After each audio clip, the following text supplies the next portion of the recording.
Իմպիչմենտի մասին, իմ պատասխանը։ Նամակ եմ ստացել,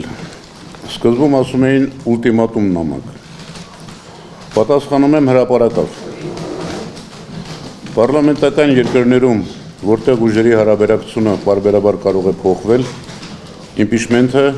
նույնիսկ փոքր սխալի դեպքում վարչապետին անվստահություն հայտնելու իրավական գործիք է։ Այդպիսին է Հայաստանի պարլամենտը, ոչ։ Հայաստանում մեկ մարդու և մեկ խմբակցության բացարձակ իշխանություն է, մեկ մարդու դիկտատուրա քաղաքական մեծամասնություն ՔՊ-ի վրա։ Այսօրվա Հայաստանում իմպիչմենտի գործընթացը հնարավոր է և պետք է սկսել միայն այն ժամանակ, երբ երկրում կա իրական երկիշխանություն։ Երբ այս իշխանությունը չի տիրապետում իրավիճակին, թելադրողը փողոցն ու ընդդիմությունն են, երբ ուժային կառույցները չեն համարձակվի արյունայողության հրաման կատարել։ Այսօր նման իրավիճակ է։ Ոչ։ Վերջերս ՀՀԿ գործադիր մարմնի անդամ Դավիթ Հարությունյանն էլ էր ասում. Հայաստանում իմպիչմենտը հնարավոր է միայն այն դեպքում, երբ առկա է հզոր հանրային ճնշում։ Պետք է փորձել նման իրավիճակ ստեղծել։ Այո։ Կամ մեկ այլ մեկնաբանություն։ Փորձառու Դավիթ Հարությունյանը ասում է. նախաձեռնողները պրիմիտիվ չեն, ճկուն են և իր կարծիքով իրական նպատակը վարչապետի միասնական թեկնածու որոշելն է, առանց որի հնարավոր չէ իմպիչմենտ սկսել։ Եթե իրոք այդպես է, այդ նպատակով էր պետք նախաձեռնություն քննարկումներ սկսել։ Միասնական թեկնածուն որոշվելու է կամ փողոցում, հզոր ճնշման արդյունքում կամ ընտրություններով։ Քայլերի հերթականությունը խառնելը ավանտյուրա է կամ սադրանք կամ այլ նպատակ է հետապնդում։ Ինչը կարող է լինել նպատակը։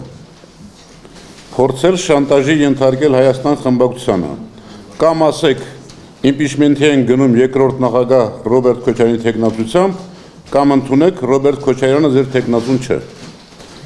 Էդգար Ղազարյանը, Նարեկ Մալյանը պարբերաբար երգում են.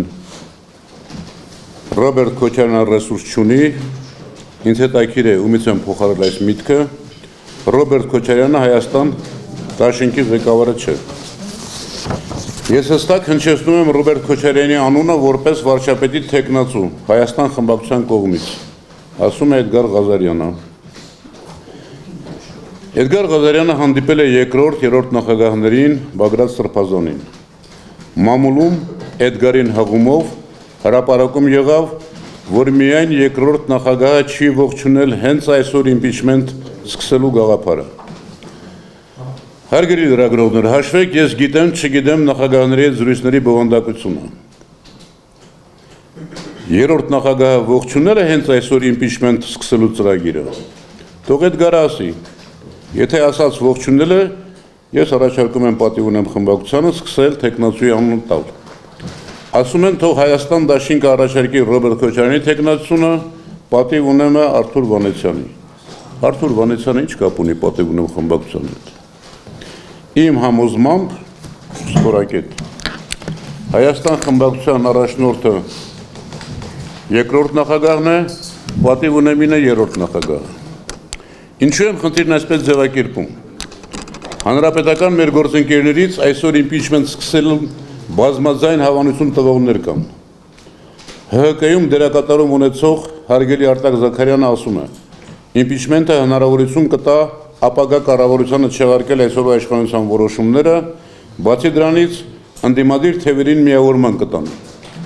Հայկ Մամիջանյանը ասում է իմպիչմենտը հնարավոր է, բայց այս պահին մենք թեկնածու չունենք։ Էդգար Ղազարյանին գնահատում եմ, աշխատասեր է, հումորով, համառ է, հիանալի նմանակումներ է անում։ Բայց չափազանց շատ է խոսում, ինչը լավ հատկություն չէ, համառ սևեռումներ ունի,